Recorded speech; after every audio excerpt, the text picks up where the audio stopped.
It's a great pleasure for me to have the opportunity, courtesy of the library, to have a chat with Janice Denton today. Uh, and in the cause of full disclosure, I should say that Janice and my family have been friends for 43 or 44 years. So we go way back together, and that has its good parts and its bad parts, I suppose, in any kind of conversation like this, because I can make assumptions and she might make assumptions that may not be clear for somebody looking at this 50 years later. Of the people that came to Amherst College in 1964, there were 16 new faculty members. Of those 16, 4 remained after about 8 years. That is, 1 came with tenure, and 3 of us received tenure, and the rest are in the great void of perhaps more remunerative occupations. But Janice came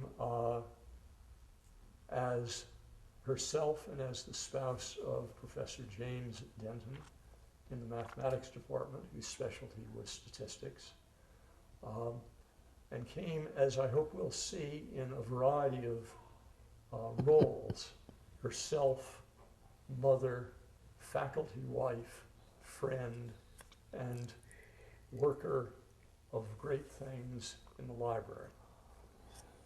So I'd just like to say, this is very nice of you to do, Janice, and I hope that we have some fun. It won't be surprising if we do. Yay, yay. When you started out, and by that I mean at the earliest stages, if I remember rightly, you were born in St. Louis, but then very rapidly moved to Montgomery, Alabama. Mm-hmm. When did you get to Montgomery, Alabama? I suppose I was 2 years old because my brother was born in St. Louis also, and he's just a year younger than I am. Mm-hmm. So I think my mother had more or less run away from home because she was pregnant. And then she went to St. Louis and she became pregnant again. Yeah. And then she ran away from St. Louis back to Montgomery. So I stayed there until I left to go into the service. When you were growing up in Montgomery, there must have been extraordinary experiences being a black family in Montgomery. Why don't you tell us about Bainbridge Street? I can come out of my front door and I could turn left and I could go to a school 1 block away from me. But going to that school, I had to cross Bainbridge Street. But I had to turn right and go 3 blocks to the Booker T. Washington High School. Bainbridge Street was the divider, in a sense, of poor, should I say poor, white people and Jews. On one side of Bainbridge Street lived the poor white people, and on this side of Bainbridge, on the right side of Bainbridge Street lived the Jews. But that was the state capital. So I was really within 2 blocks of the state capitol, within 1 block of the school, but I had to walk 3 blocks to the black school. Did you have any interaction at all with white kids? We had none whatsoever. We didn't play with white kids or what have you. So Bainbridge really was a dividing line. It was a dividing line, but nobody ever, even as far as I know, nobody ever questioned it or what have you. And the reason I know that there was Jewish families there was my aunt, my mother's sister, worked in one of their homes. Now, if I remember rightly, she worked in the home of a Dr. Goldthwait. Yes. Now that was my That was your other aunt. that was my grandmother's sister, Oh, and she left home to go to be a babysitter in this doctor's home, and she remained in that house all of her life until she got married, and when she became married, he purchased a house for her, and that was the house that I grew that you grew up in. Yes. And it was funny that since I've been in Amherst, I think I've told you this, that I woke up one night and thought, well, I'd be damned. She was his child. My mother's sister was very, very dark, but they had a very different father. But other than that, as you've seen my brother, Yes. and there was nobody in the family that was dark. What was it like growing up with your aunt as, in a sense, the most formative influence on you at that time? It was kind of mean, and I've thought about it more since I've been an adult, and think about, Sure. think back on things, how things could have been different. But I could remember her leaving the house in the morning, and she had to leave very, very early because she had to go a distance to get to work. And she owned the house, and everybody who didn't have a place to stay would come to Auntie's house, which is what we called her. This would be people who maybe didn't have work or didn't That's have a house right. to Didn't be in. have, or couldn't pay their rent, Yeah. or what have you. They were relatives, by Yeah. the way. And I don't care how late they came to that house, Auntie would say, y'all come, and a place would be found for them to sleep, and she would cook a meal. It didn't matter how late it was. It was a, what do you call it? They call it a thrown together meal. That's a Southern expression. Sure. And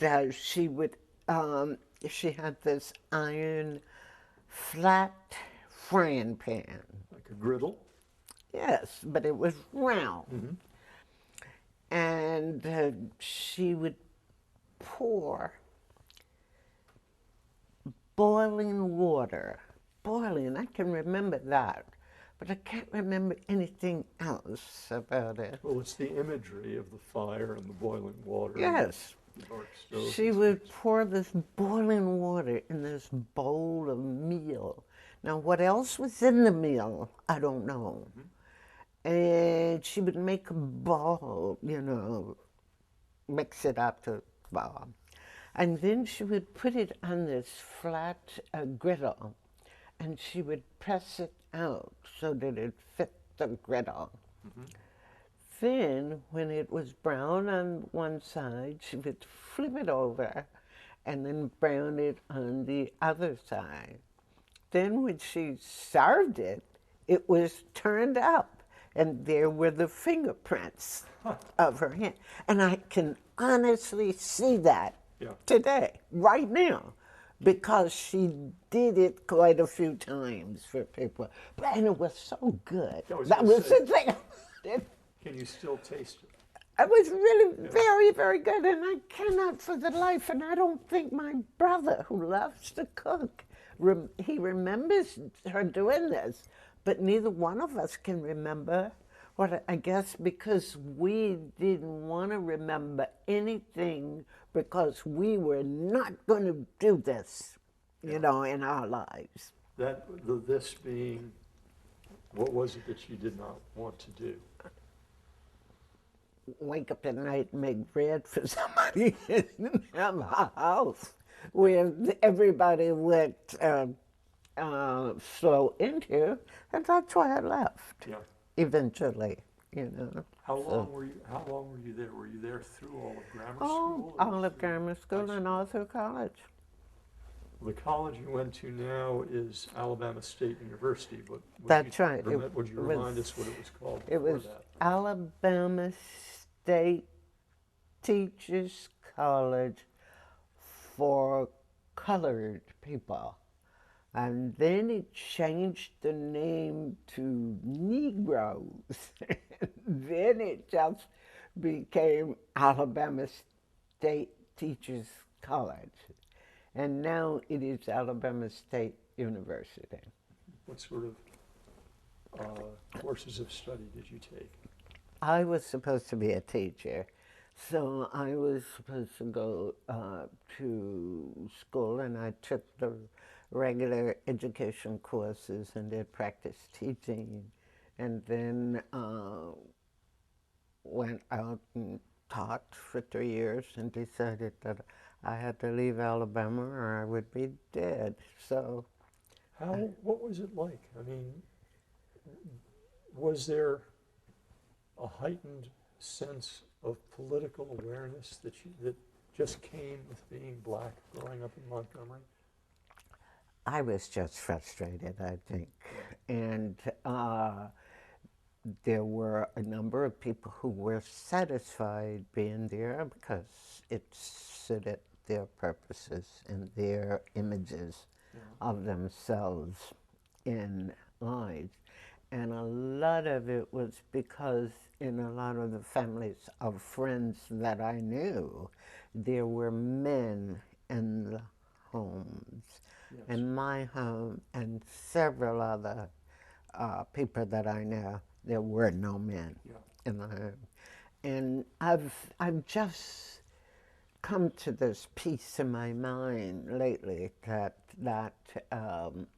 was a great problem. Not that it not that it would have been possibly much better. We're talking about a time, as we said earlier, that is 70 years after the end of the Civil War. All right. The Scottsboro boys were, I think there were 5 of them, black men, who were caught at the wrong place at the wrong time. And they were accused of raping a white woman. And it was because they was accused, the women were prostitutes. One of the men in the house was married. And so these black men were out doing yard work. So the wife of one of these men was looking for a husband. So the women called said that the black men had raped her. Now, the men were sent to jail, and they died. A couple of them died in prison. I think one might have been let free after long. I mean, it was, do you remember Roar Wilkins? Sure. All right, all of them came to, all of the big wigs of the NAACP came down to Alabama to try to settle this this case. And it was sad because they were young people, men who had no education. I don't think they had ever been to school. I would say they had never been to school because I now have a different definition of going to school and having an education, okay? So I don't think they had ever been to school at all, you know? Yeah. And they were sent to prison for raping two white prostitutes. One has now recanted. The other one refuses to do this. But the interesting thing about it is 2 of those men died in prison with full-blown syphilis. They did not test the white women to see if they had been raped at all. They just took their word for it. And that was one of the nasty things that I remember. And I can remember at that time, my mother, my stepfather was at the house then, and all of the black men, by dark, 5 o'clock, they were home. Nobody was out in the street, which was really kind of interesting, because the police would then get mad about something and go out and grab black men, and it usually were black poor.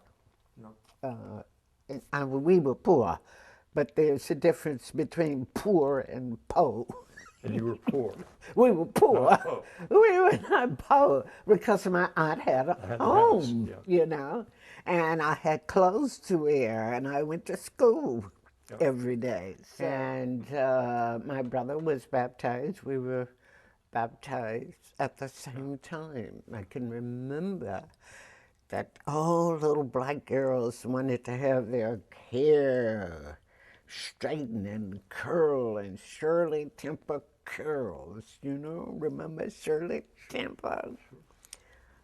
And they bought me a new white dress, and they curled my hair in Shirley Temple curls, and they dunked me in a pool.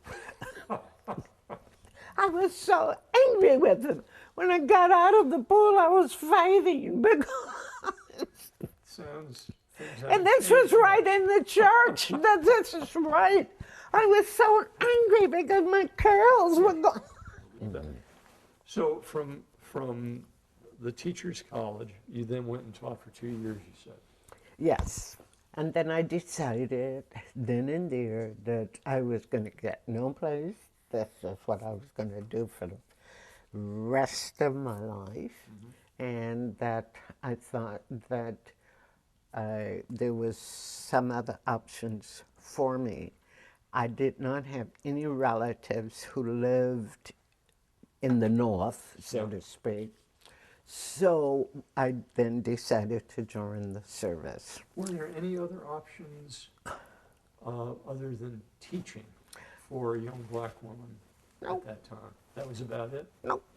Other than Still is, just about. You can be, you know, but it's mostly in the black community still. Sure. Which I'm finding whenever I go down. I don't go now because my mother is dead. Yeah. But I find that most of my friends taught schools. Even when they integrated the schools, they would teach in integrated schools, but they didn't socialize with their white faculty members.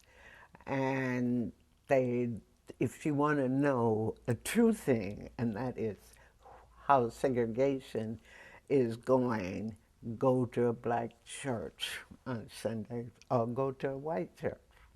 And just look around. And look around, which is really rather interesting. Things are different. My friends have beautiful homes in white communities, but they don't socialize with them. They go in, their air conditioning's on, and that's where they stay. Yeah. Yeah. When you decided to leave and go into the service. Hmm. How did that work? What did you do? I decided I would do it, but if I became an officer, if I passed the test for officers Sure. candidate school, but I have to sign up for 6 years.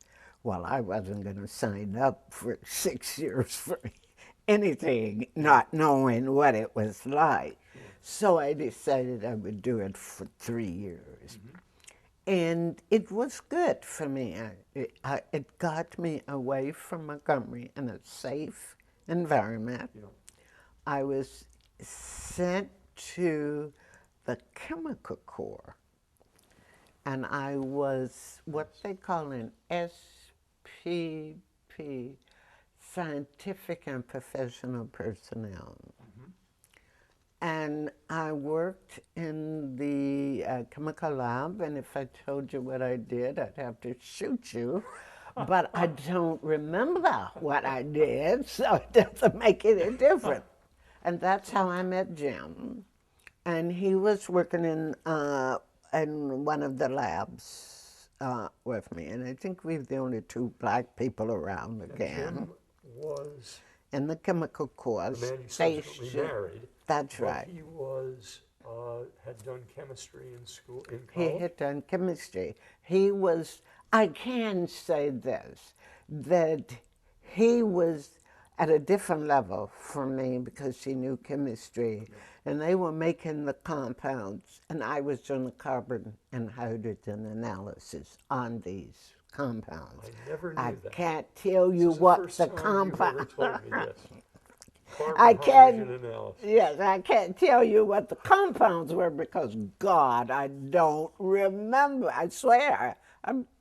No, I can imagine what they were. Because there were like all day long, I was Sure. doing this, you know, in a centrifuge with these teeny weeny micro on top of it. Why have you never told me about I- this?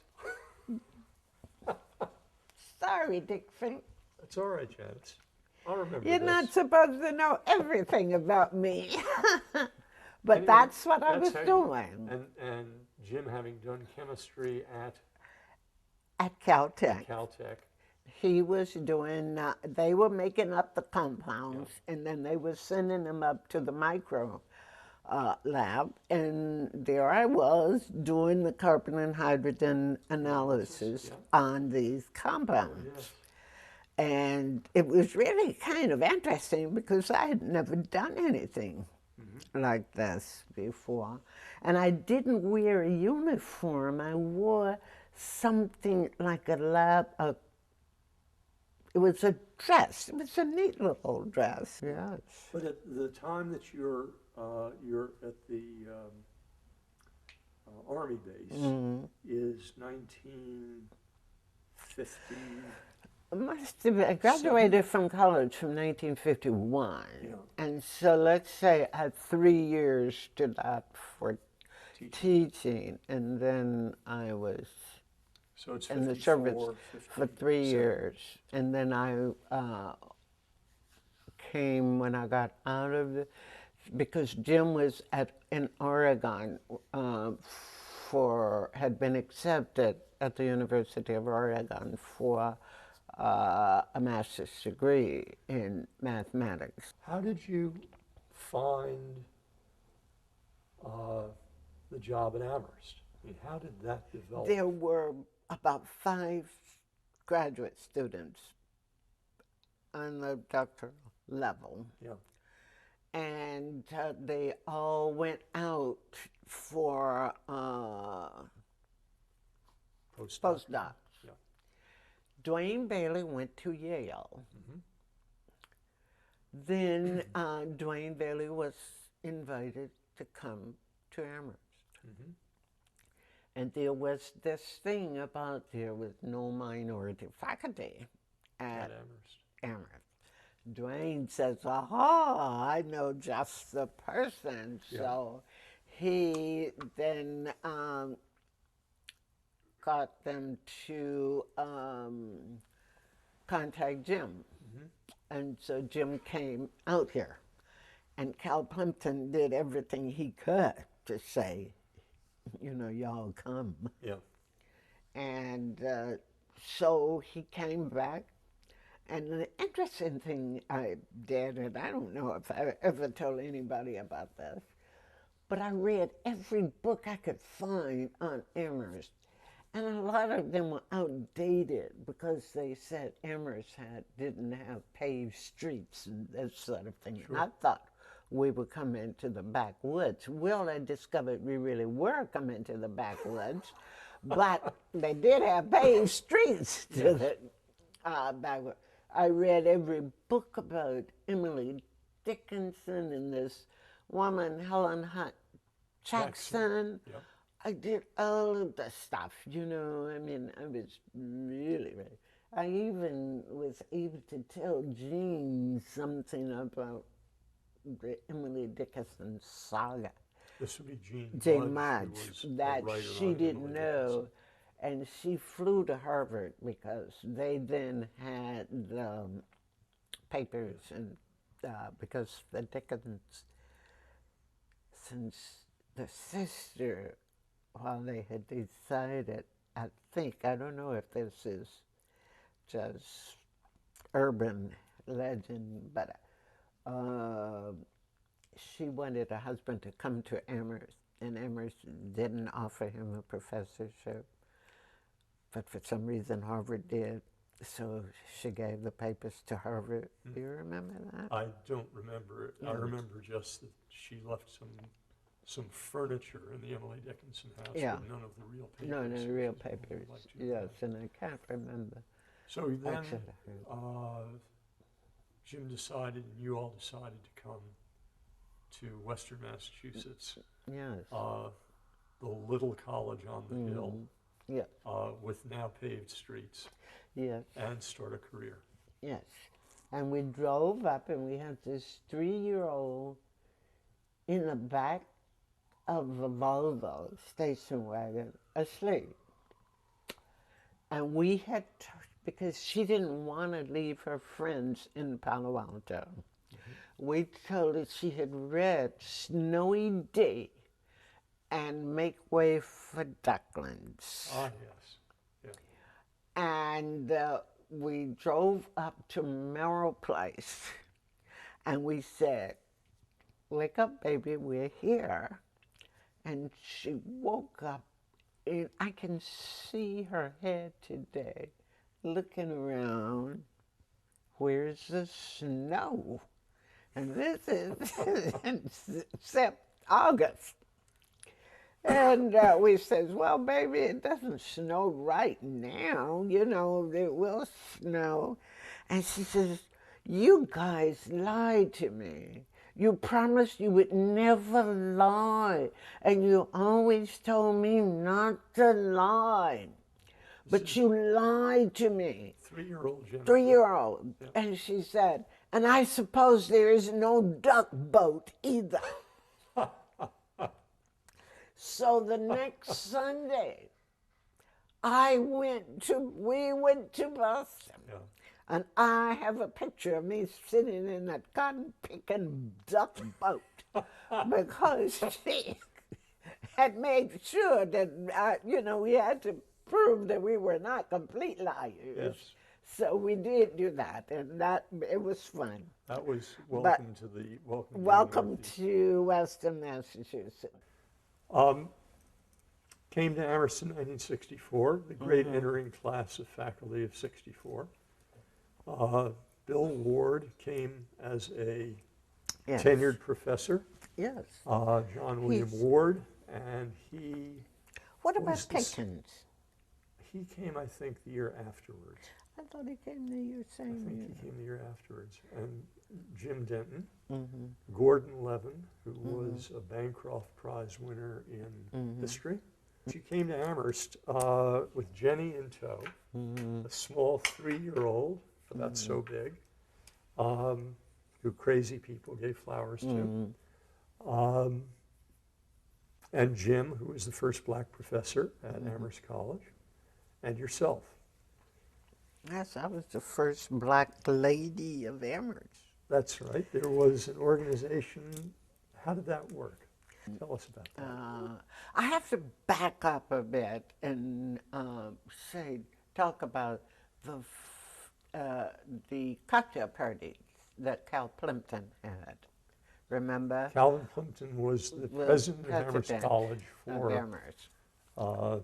10 years and was, in fact, the president who hired Jim and Bill Ward, Gordy Levin, and me. And he would have a cocktail party at the beginning of the year and every other week. An excuse of having a cocktail party. That was how, in a sense, people gave an excuse for drinking. You know, they would invite people for, for cocktails. But when we walked in this sea of people that we didn't know. And the only person we knew were the Baileys. And for some reason, I guess they were there, but we really didn't know. And I guess Kate and Bob Brosh had come over. Yeah. Bob Brosh was chairman of the mathematics department, had come to the house. So we kind of knew him, but we didn't know a soul. And this cocktail party was a must. You had to go to these cocktail parties. So we go to this cocktail party, and someone comes up to me and says, "You must be Mrs. Spencer. Hello." And I'm thinking, who the hell is Mrs. Spencer? To myself. Yeah. And we walk around the room. I get a scotch and soda, which I was drinking at those days. And it was still, "Oh, hello, you must be Mrs. Spencer." Well, then it occurred to me in my mind that there was another black couple in this place, So Jim and I set out to find them. We found them, and then they said, "Oh, you must be Mrs. Spencer." And we said, "You must be Mrs. Denton." It turned out it was John and Mickey Spencer, yeah. And that was how we became friends. John was the project engineer for the campus because they had finished the Robert Frost Library, yes. But they had the same architect on the campus for various others, and he was an architect. But that was really kind of funny to meet these people because must be another black person. Then the social structure of Amherst was the faculty club, and which were all men because it was a boys' school at that time, and the men would once a month, I think, have a dinner, right? I went almost. I know because you were invited to the other thing. Remember? That's another story. We can tell that, or that'll be in my interview. The men would go off once a month and have a dinner. And of course, that would leave the wives to do something else. And of course, Dottie Fuz, am I getting ahead of myself? No, it's fine. Who was the wife of a professor of geology, was really, really Miss Daney, proper, doing everything right. And I had come from California where nobody was doing anything right, at that time. It was a good thing that I liked to dress up, or I possibly would have gone barefoot. But that would be the day. But I mean, just think about it. Think about it. It was at that time I'd come out of California, and Northern California on top of that. Yes, right. So, Dottie Booth would invite us to the faculty wives to her house for uh, dessert and cordials, as I remember. Is that how you pronounce that? Sure. And I thought to myself, what the hell is a cordial? And I had to go to the dictionary and look up cordial. You know, really, I mean, it was not a part of my world at all, you know. So you go to this thing at night while the men are at the Faculty club. faculty club having dinner and doing all kinds of things over there and talking about all kinds of things over there and drinking all kinds of stuff over there. And for some reason, Dottie Foose got it mixed up and she invited Dick Fink. And it was supposed to be an all women's thing, you know? The invitation came to Professor and Mrs. Yes. Richard Fink. So we got there, and there was Dick sitting there. And he was the only male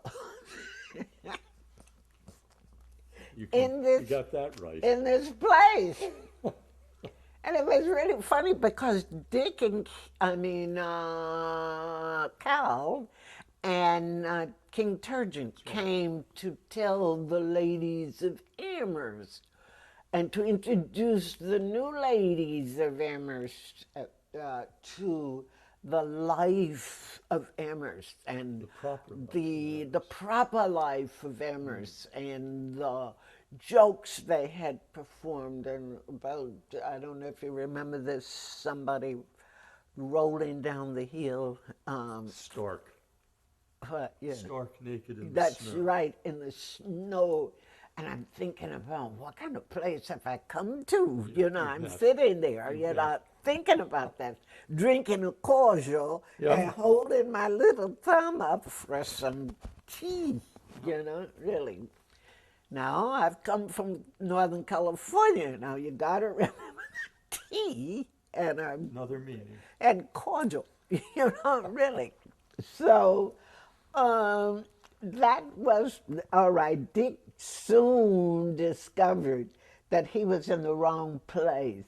Did you go to the faculty club that night? I went prior to this horrific event. Okay. I went once to a faculty club dinner and found it to be unengaging and paralytically boring.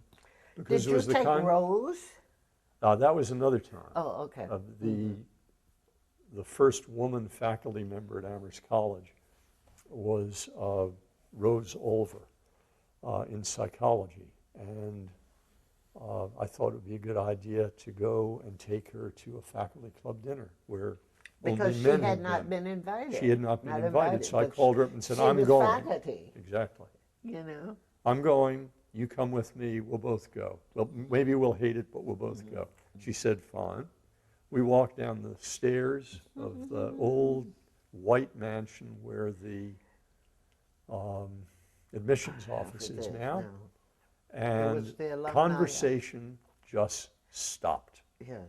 And we walked down, conversation stopped, we sat down. It's like walking into a Western bar, and all of a sudden, conversation stops, and then it started up again.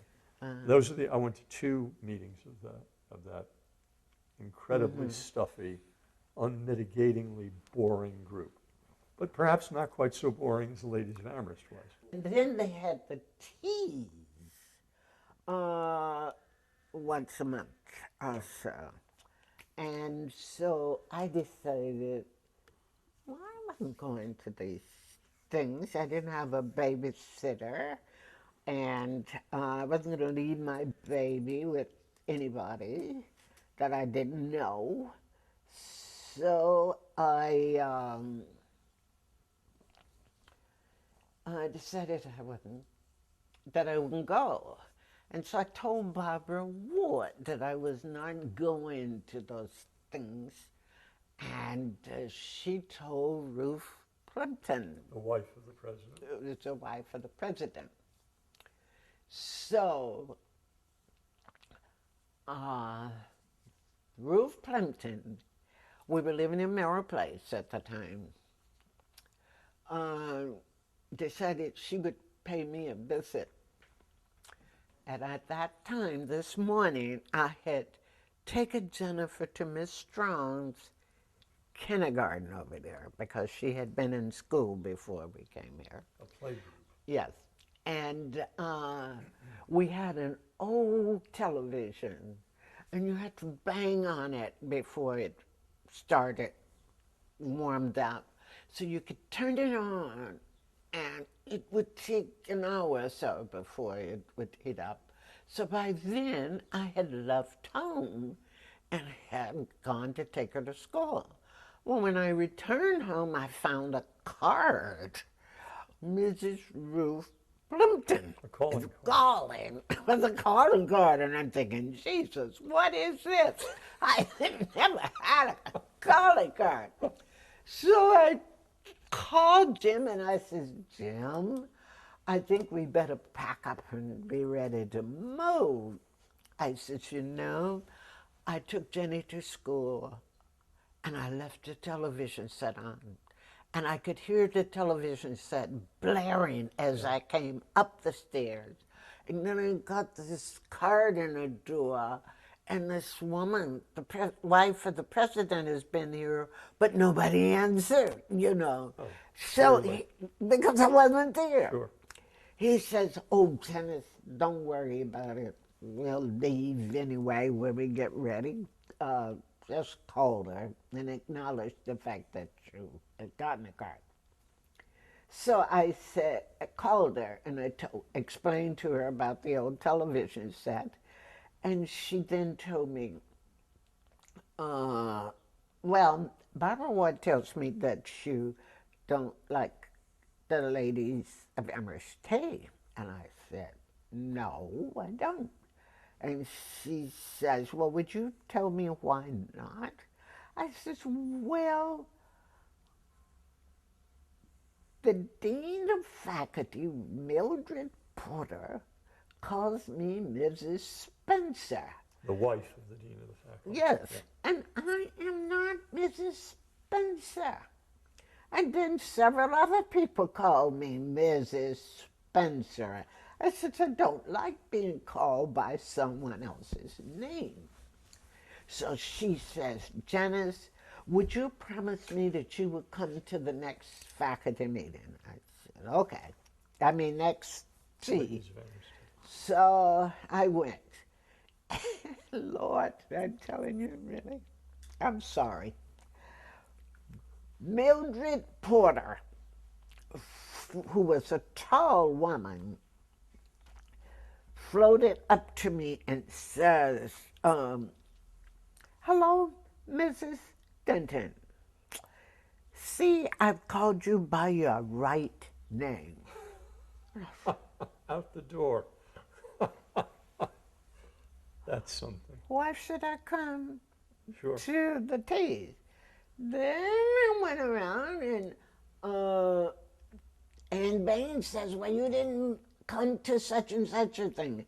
And I said, well, I didn't have a babysitter. And she said, well, dear, you have to get yourself a little old Polish girl. And I thought, these people must be crazy. My aunt had worked hard for me to move to the right side of the tracks. And I'm on the west side of the track, which is supposed to be the good side. But these people are acting crazy. Yeah. So maybe it's stupid. Not crazy, but just stupid. It's You know? insensitive is what it is. I know. But the idea that she would tell me to get yourself a little old Polish girl, isn't that something? Yes, it is. But it's not surprising. I given the know, Amherst I of the know time. that. I know that. But, you know, I didn't know that when we came None here of us that did. that It was a kind of, would be the case. Even going to the furniture store, because we didn't have any furniture, and I had to buy a couch, and it was Douglas Couch's furniture Douglas store Furniture up on Main there. Street. Yep. Yes, and so I went over there, and we didn't have any money either, and so I wanted to charge it. And he asked me my name, and I told him, and he asked me where did I live, and I gave him that information. And he says, well, we haven't heard about you people being at Amherst College. Then he wanted to know what my husband did, and I says, well, he's on the faculty in the math department. And they were, like, wow. And of course, they gave us the furniture. It was the same thing in the library. We couldn't get a library card because we didn't own furniture. I mean, didn't own property. Which a public library. You see, most people thought that was a private library over there. But there were all kinds of little things, that irritated me. well, I can remember being with you when Anne Bain accepted her 5th invitation to you.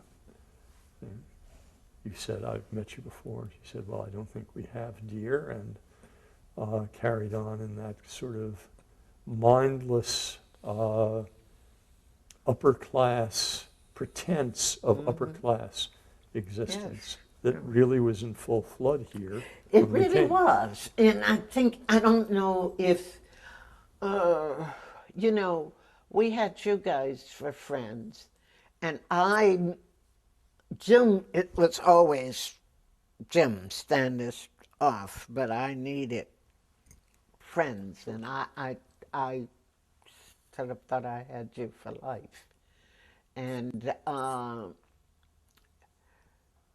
but you could come to Amherst, and it could be a fate worse than death, because if you were not a part of that Smith, Yale, Harvard group, you were nothing. And there were people that this really did matter to Dick Fink. I don't know if you notice that much, but it really, really, like the Patys, Sure. That's because I've been friends on and on with them. And there were other people that it mattered quite a bit that Amherst was a chilly place. Well, I decided after a while that I really didn't care. It was no more chilly than what I had grown up with, and I didn't expect any more. But at least where you grew up, there was a community. That's right. Here, John and Mickey Spencer were the community, at the beginning. Forced to be that community. And then after that, we met the Woodforks. Yes. So I had the college community, and then I had them, another aside. When did you begin to work at the library? Well, I didn't work at the library until we came back from sabbatic leave. That would have been 72, 71 or something like that.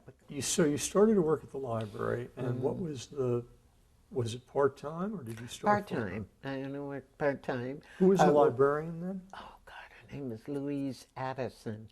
I can't think of the librarian over the whole place. Was it Ted Lauer? Oh, at Amherst? Yeah. Yes. So you came after Newton Felch McKeon. Yes, right after him. With Ted Lauer. Ted Lauer.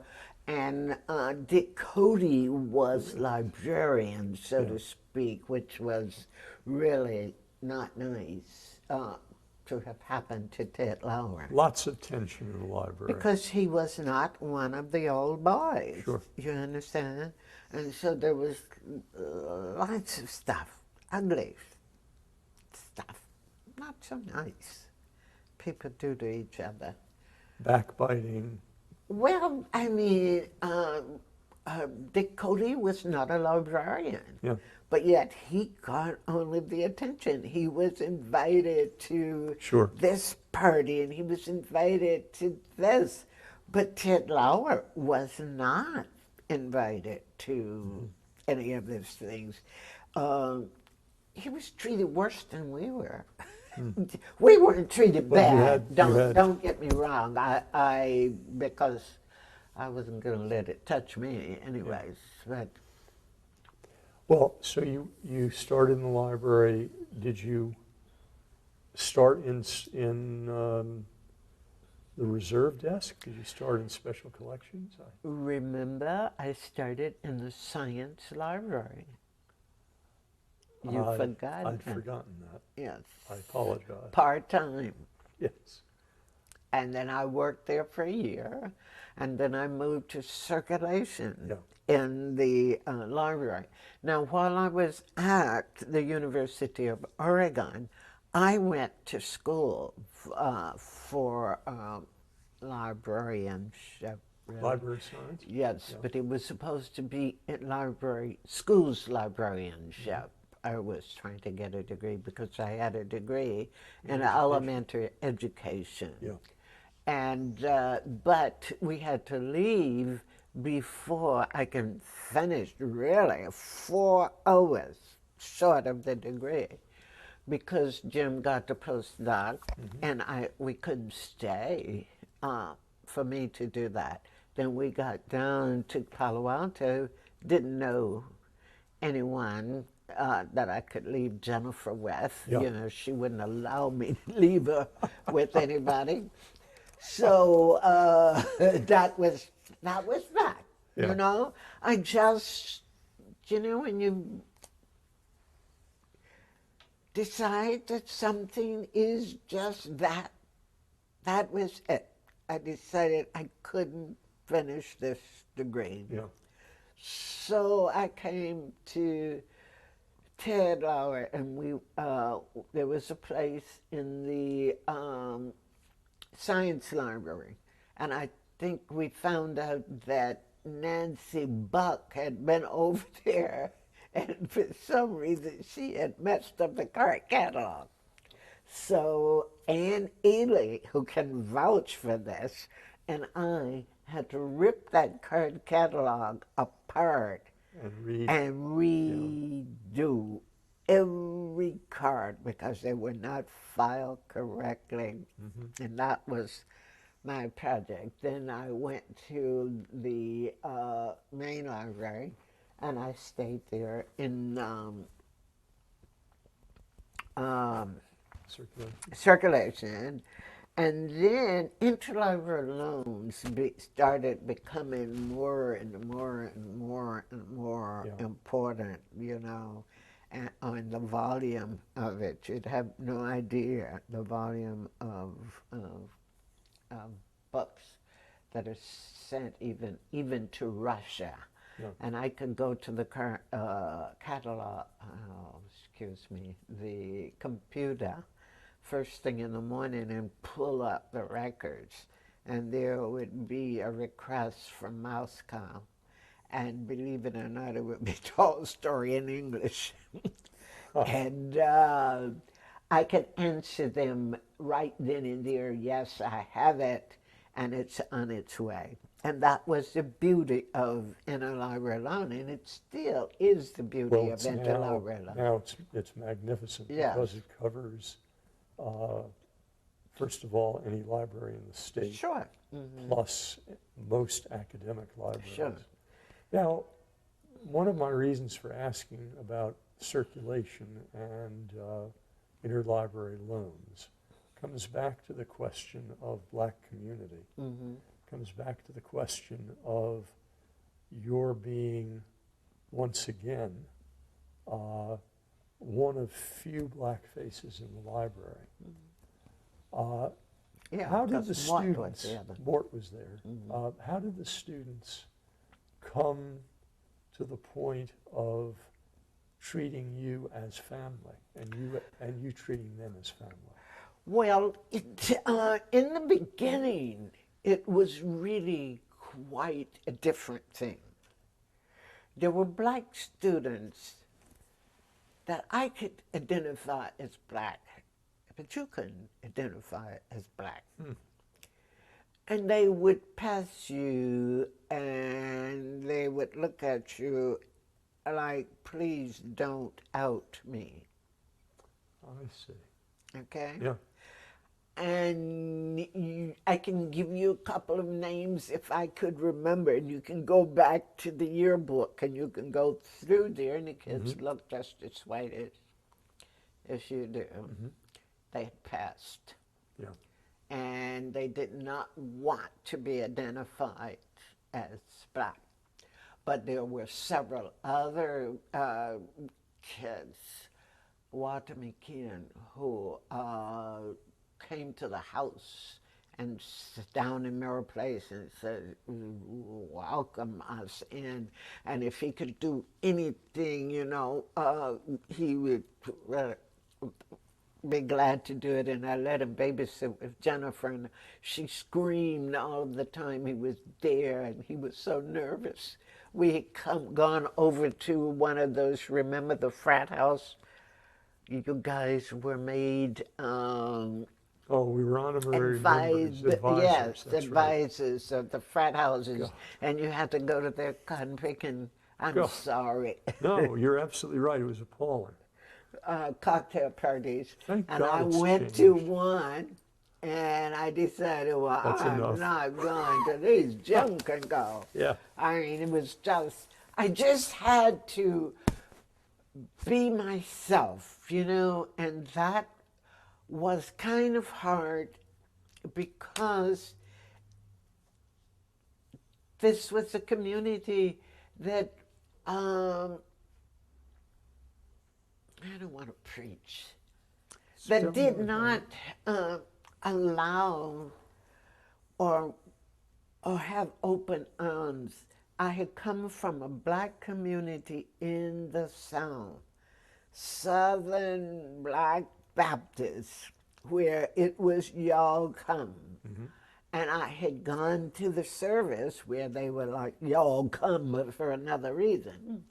Then I had gotten out, we'd gone up to Oregon. Jim had gotten an education, a PhD, and not many of us had heard of that. And then we'd come here, which we were warmly welcomed, but we were still not a part of Amherst. Sure. Am I making myself clear? You are indeed. You're speaking to the choir. Okay, and so I decided that what I was going to, what I realized was that I had gone to school, but I did not have an education, okay? In the sense of the social Of world. the social world, art, languages, or any of this. So I decided that I had this little bright kid, and I was going to make sure that she got an education. Yeah. Do you? Perfectly well, dear. You're being very clear. And I really worked hard, and I did it myself, even though we aren't speaking today. But I did it, you know. I made sure we traveled with the Alumni Association. We went to Rome. When she got up in school, the Latin teacher, she was having difficulty in Latin. And she came home and she says, Mom, I'm having difficulty in Latin, so I got my fur hat and went to school. And so I wanted to know what was wrong. And so Miss Donnelly said, I said, Miss Donnelly, Jenny is the only black kid in your class. I said, and you may not yell at her, because that gives the other kids the idea that that's how you treat black kids. And she starts crying. She says, "You're saying I'm racist." Now, mind you, I haven't used the word racist at all. She decided that. You know, I was thinking she was the racist pig, but I didn't say it, you know, and I wasn't going to be caught using the word racism ever. You've never heard me use that in terms of anybody. So she started crying and she said, "Mrs. Denton, you said I'm a racist. Well, I have you to know that my father, my grandfather, have been good to the colored people." There we are.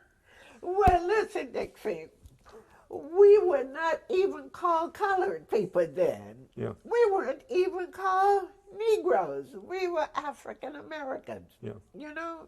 And she was, well, Jack Heffley almost died when she said this, you know? Jack Heffley was the main principal, of the college. and Sammy Potts was the other one who was black. So that year, 3 months later, I snatched out of school and we went to Rome and we went to Kenya and we went to Israel. And Charlie Morgan told us all about the Sistine Chapel, and Jennifer was right in front because all of them would push her up, you know, to look at it, and she would ask questions. And then it came back, and then she came home and said she was having trouble in math. So I go over there. I decided I couldn't go over there by myself because I didn't know anything about math, and I knew that I would call her all kinds of names if she embarrassed me. So I dragged Jim from squash court. And I was all dressed up. And we go to we look like the I don't know, the odd couple. Really the odd couple, believe me. And we go in there to this teacher and we said that Jennifer says she's having problems. And the woman goes through her papers and she's doing all right. She's getting a C minus as a final grade. Well, she was in a phase 5. That was when they were doing the phases, which they still are doing. They do a different sneak it. But we said, well, in my mind, as I told her, C minus is flunking. I says, if she needs help, you know, why didn't you tell us? So Jim, with his baritone voice, said, would you show me a problem she's had? And so some kids were over in the corner who started laughing, said, did you hear what she asked him? Because what she said to Jim was, do you know anything about math? Jim said, yes. So she was trembling going through her papers, and the kids over there were laughing because they had classes from him at Amherst. She then said to him before she produced these papers, you do know something about math, don't you?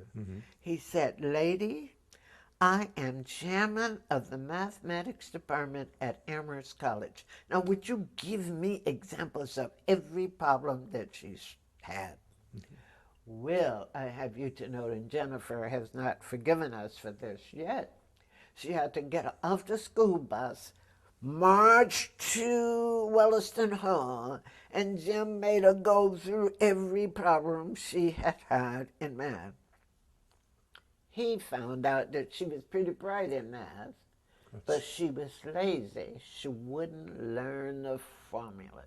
So when she got to something, you know, something pi equal this, she had to stop and think about it, and it would take up time. So he made her memorize all of all of these things. And at the end of the year, the woman gave her an A+. Well, we didn't eat that either. And we didn't eat Mrs. Donnelly because I snatched her out of there and put her into Williston. And that more or less ended your interaction with the public schools.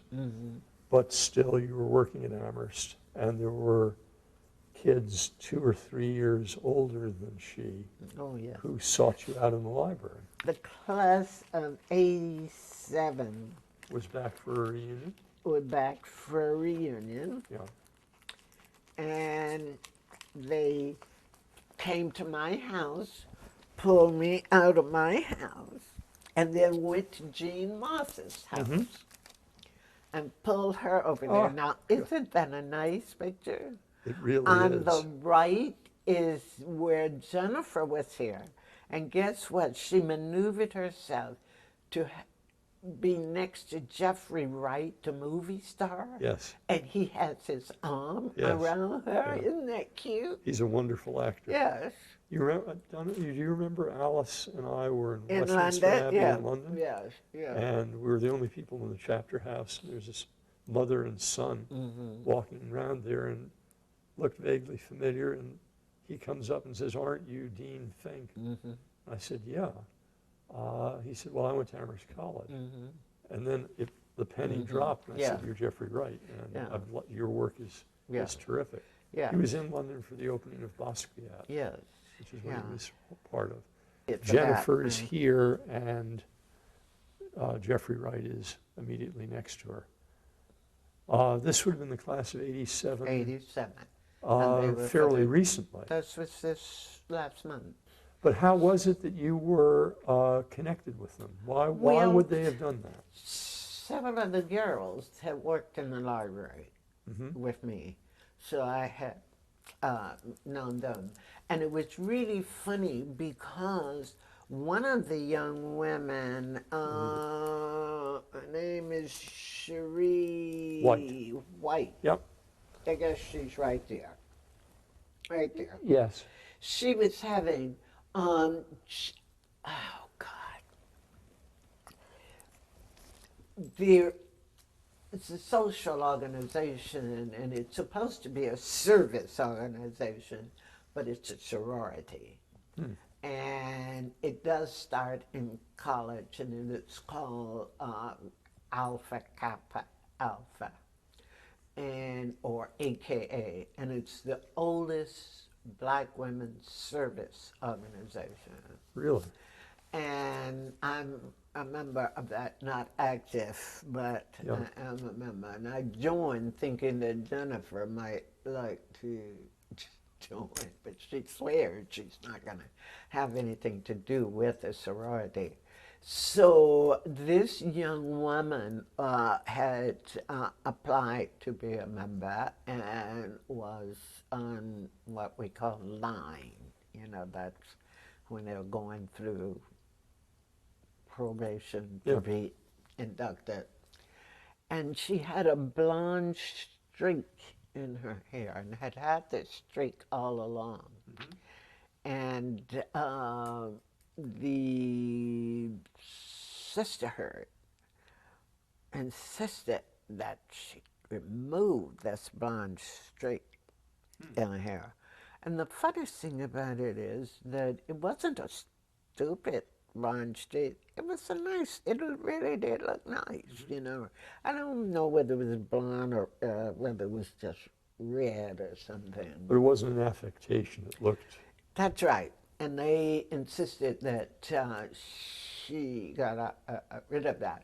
So when I learned this, I called her in and I said, "Do you mean to tell me just to join some group, you're going to do something to yourself that you don't want to do just to please them, you know?"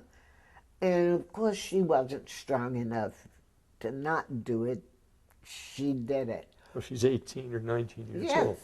but I have you to know, when she was here, she said to me, "Mrs. Denton, I want you to know," and I kind of arranged this day to tell you, that you were the first person here that told me not to do something, you know, or that I didn't have to do something. Okay. But if you remember, I became involved with the black students when the sit-in was, and they were, um, if you remember, the black students evidently were not getting the attention that they thought they needed. So they went into the library and they stole some books. Well, while Cal Plimpton was locked out of his office in Converse and whatever, he called, what's his name? Horace Porter. Yeah. Called first, like at 3 o'clock in the morning, and I answered the phone. Mrs. Denton, is Professor Denton there? And I'm like, where is anybody going to be in Amherst at 3 o'clock in the morning? Yeah. But at home, yes. You know, or if not, or somebody else's home. He's really in trouble, you know, really. So I got Jim out of bed. So I go back, and about 45 minutes later, there was another telephone call. I'm not showing my gap, am I? No. Okay. And it was from Cal Plimpton. And he wanted, Janice, is Jim at home? I'm like, well, where else I could say to him? Where else do you think he is, you know? Yeah. So he says, we don't speak to him. So Jim got up, went to the telephone, got back in bed, and literally covered up his head. And I said, Jim, what's going on? He says, the students have taken over the campus. And I says, well, aren't you curious to get up and go over there and see what's going on? He says, no, I'm not. And he stayed in the bed.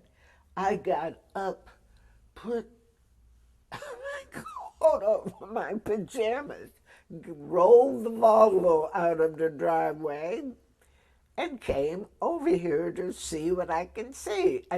Wasn't so moving by then, but security. Yeah. So I went back and I said, well, what did Cal want when he called you? Says that there's going to be, back the meeting, the students stole some books from the library. I don't know if you remember this. There you are. And he said there's going to be a meeting, and at 7 o'clock or something like this. So he went to meeting, and I went to work someplace. And so when it came back, I says, well, what happened? He says, well, the thing about it is that the students had presented some demands, but the faculty did not discuss the demands. They discussed the fact that the students had stolen the books from the campus. They were more concerned about the books being back in the library. So I said, you mean they didn't discuss the issue? Now, Jim was chairman of the Afro-Am Society, okay, or advisor, I guess that's what it was. So I said, you mean, did you say anything to the students? And he said, no. So I got in my car and drove around here, found the students and gave them a shake by their neck and said, take those books back to the library. You're not getting your point across.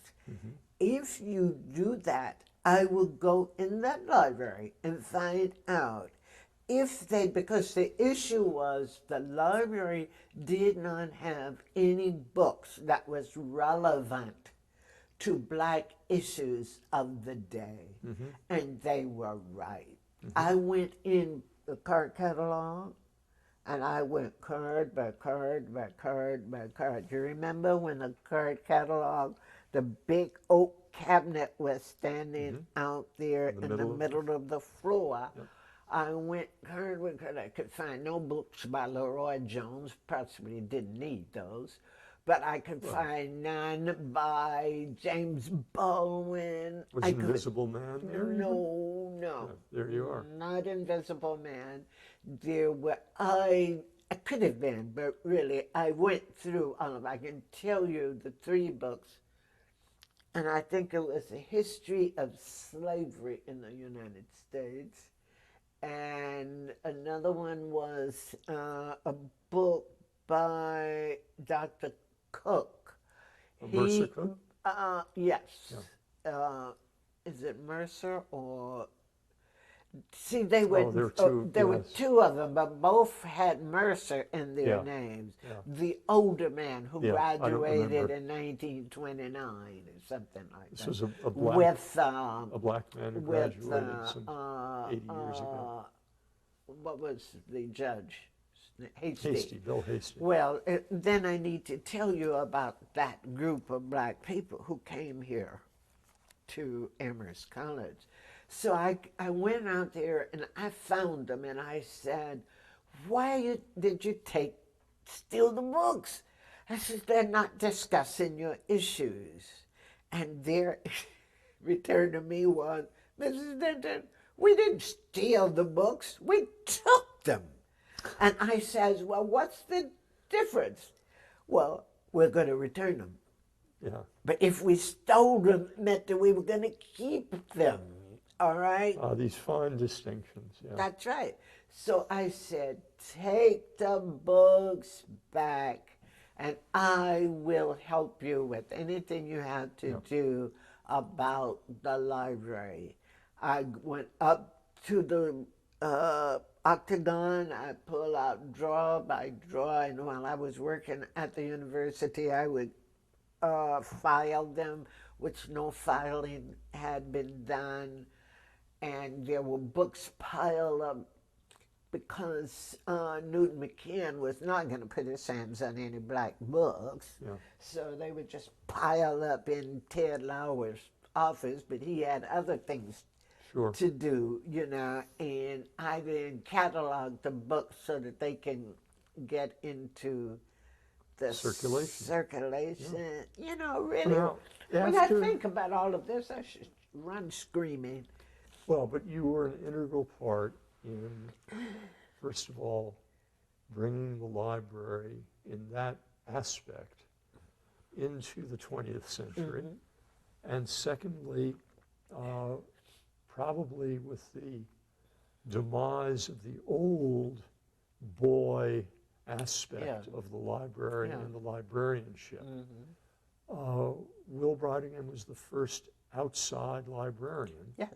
that the college had.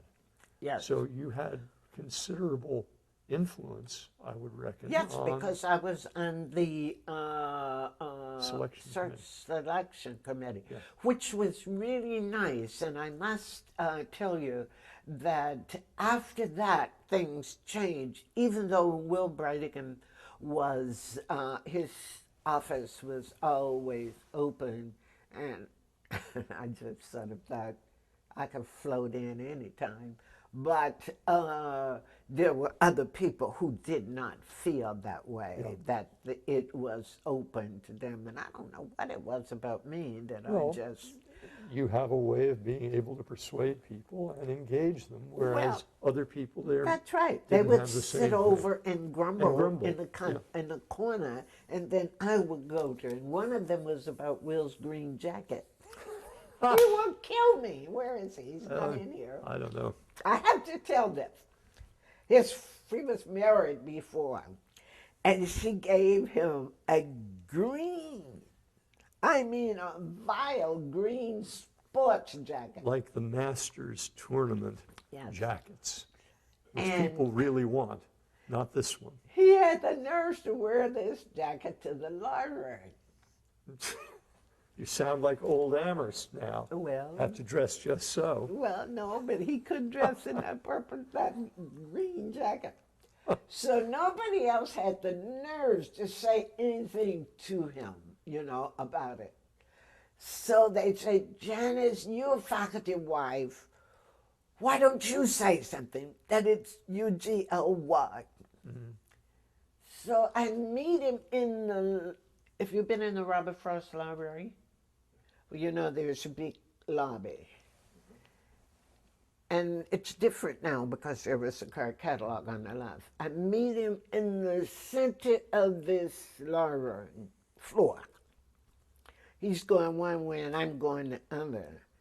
And I said to him, well, you really can't wear that jacket to work.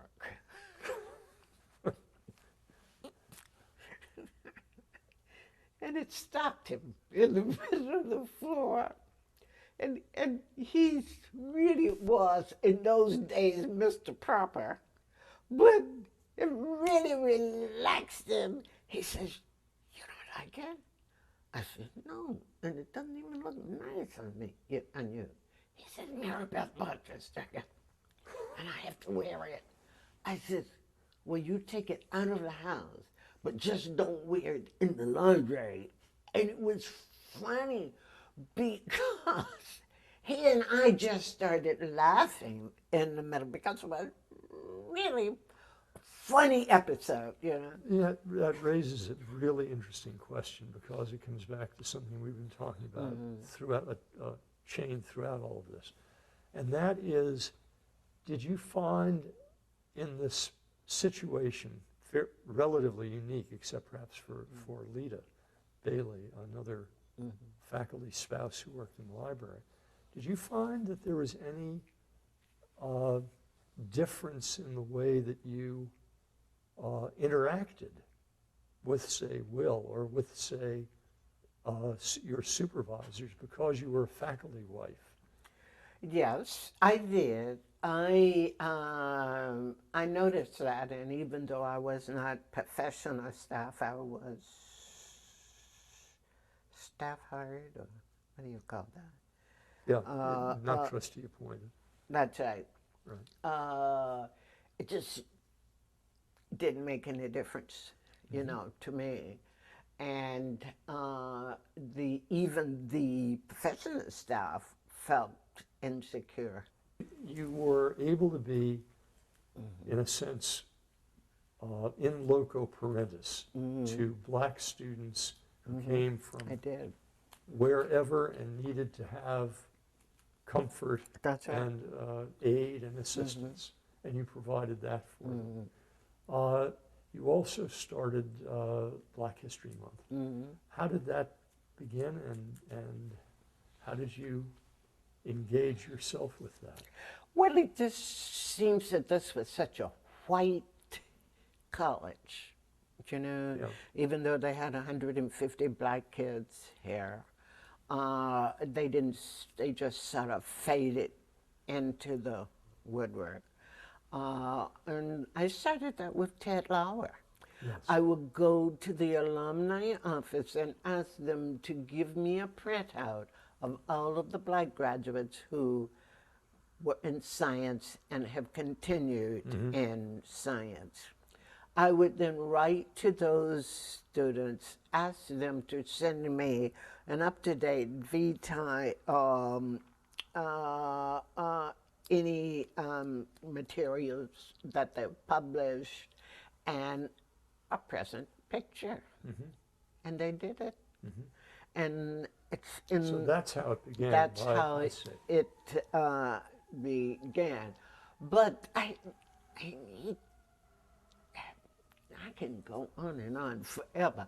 But there was, you remember that Asa Davis came, and I can't remember the year that he came, but when he came, Bill Ward, he was hired by Cal Plimpton, but after that, Bill Ward was here. 69 or 70. And the students were outraging about there were no books in the library that are pertinent to them. Well, I knew that, but each department was given a part of the library's funds Sure. to purchase books Yep. that they needed, right? Yep. Yes. Asa Davis did not do that, but the books that he assigned his students, he would purchase them himself. And so the students would go into his office and say, Professor Davis, you know that library doesn't have the books that we need. He says, oh, what do you want? And he would reach over and pull it from his shelf. Well, I just thought that was awful, you know. And of course I was the only person who could do anything about this or who wanted to do anything about it. So I marched to Bill Wood and I told him this thing that was going on and that I thought that it was awful because Asa Davis had not spent a penny of that money from the time that he arrived in Amherst. Do you understand me? Yes. And was not about to do it. Mm-hmm. So I learned that there was a fund that a Jewish family, Parsons, had given to Amherst, and I don't remember how much money. It wasn't a great deal of money, but I didn't even know that that fund existed until I started being nosy, and then Bill Wood had kind of heard something about it and sent me to George May, and I found out that this fund was there, along with the fund that Asa Davis got for the Black Studies Department.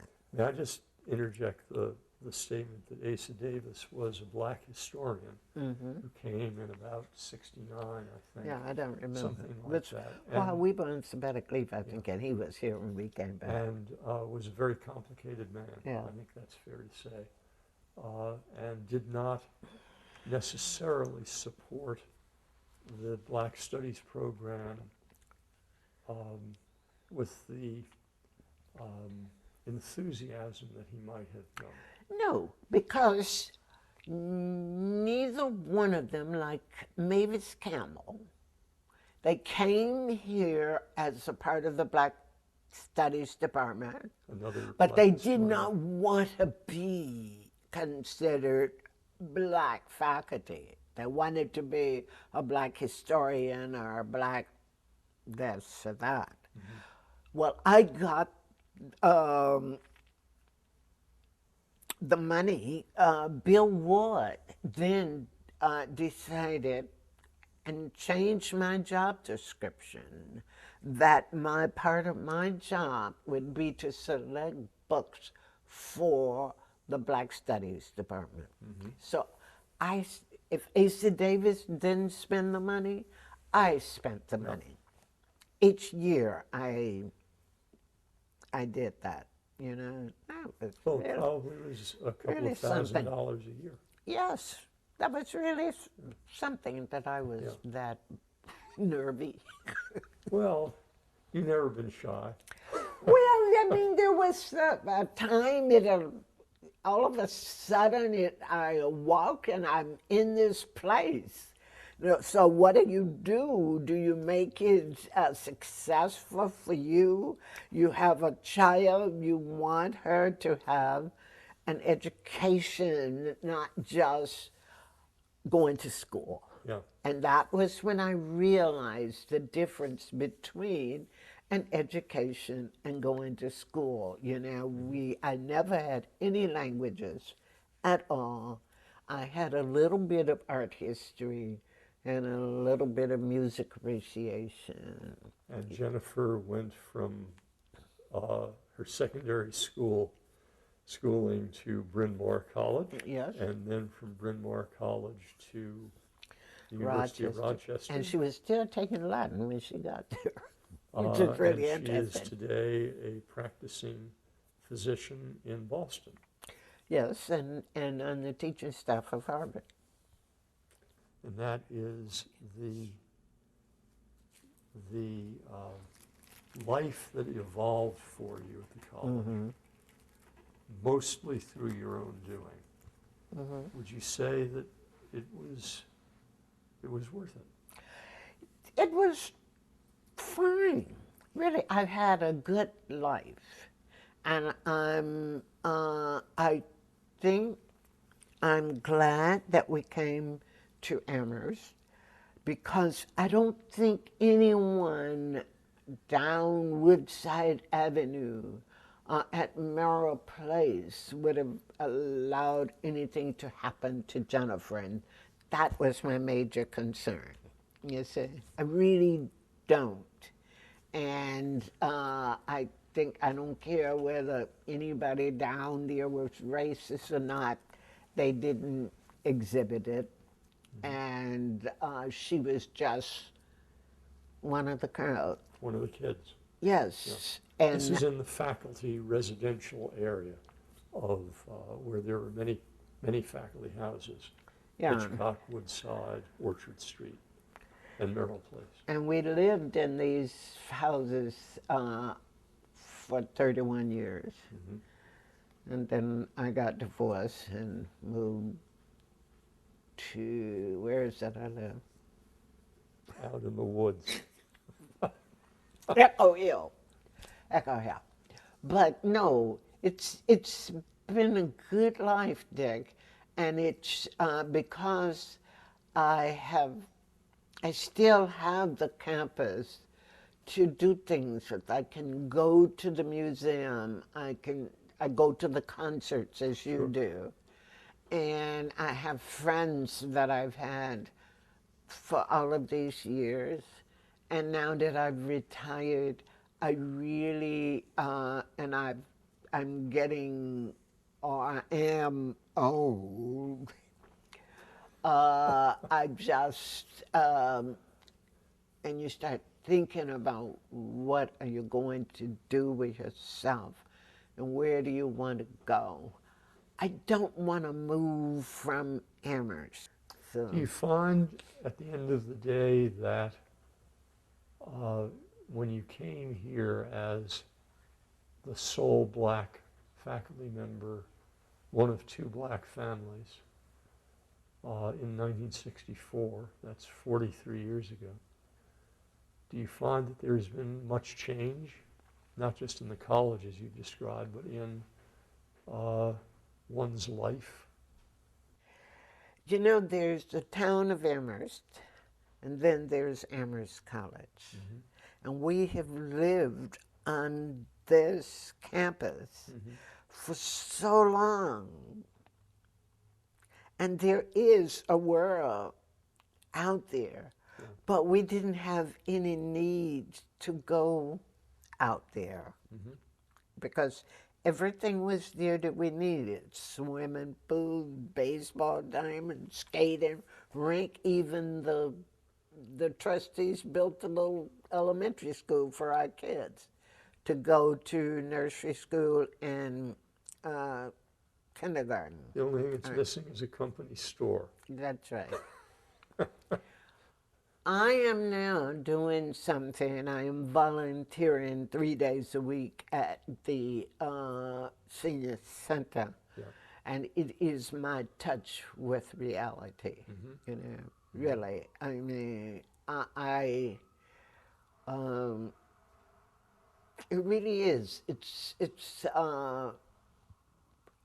I'm there, but yet sometimes I feel I don't belong here, you know? Well, not just because of my age, but why am I over here with these people? And also, they treat me the same way because I was associated with Amherst College. There's always that tag. You'll never get rid of it. You know, I don't care where you go, or what you do here in Amherst. And I am not and there is a very, very active intellectual, so to speak, community of black people in Amherst who have dean of students at UMass, who was a dean at Bryn Mawr, believe it or not, when Jennifer was there. And there's a gal who is the chancellor, and there are lots of bright people there, and but I'm not included in those things. Why? I don't know. And honest to God, I don't care. You know, really, I don't. I don't need it. So I just don't care. Thank you very much for doing this. This is really very generous of you to spend the time. Not the easiest thing to do, I would imagine. I just can sit here and ask you one question after another. But you come up with the answers. We didn't talk about the bugs. We can. Oh. By all means. Tell us, you recognize these books, and tell us where they're from. How did they get here? When I retired, there was a sum of money that was raised, and it was donated in my name to the college, and it became the Janice Denton Book Fund. And in the books, there is a book plate, and there is an antique Nigerian comb on the side. Can you see it? And I designed this book plate myself. And all of the books that, this fund is an endowed fund. So any of the books that are purchased from this fund will have this book plate in them, and it can go on and on. And when I die, I'm going to leave all of my worldly goods to that book fund after I leave them to my grandchild, I guess. There you go.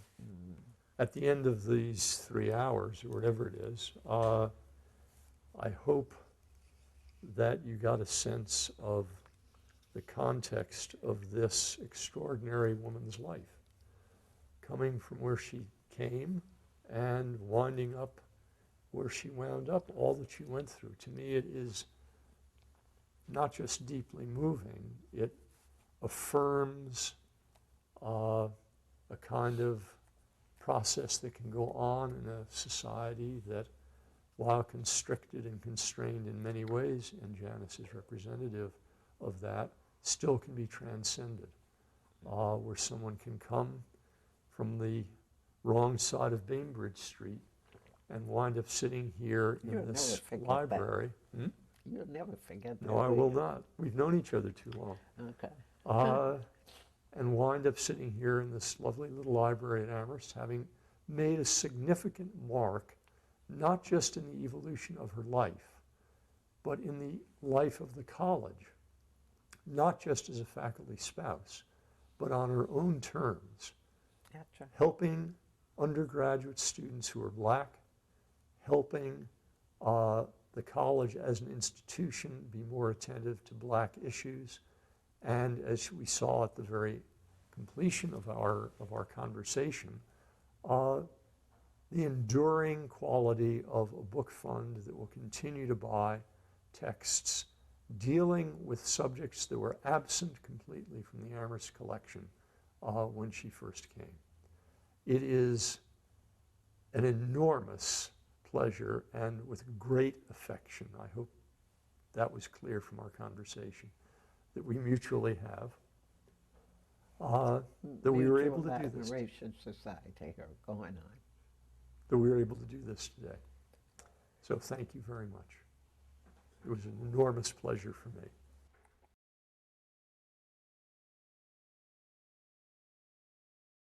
We had students that worked with us, you know, and we really got to know those students. I did interlibrary loans, and they would have to go to the shelves, get this book, and I stamp it, and then they would wrap it and then ship it off. I could come in the morning at 8 o'clock and find that Russia request the tall story.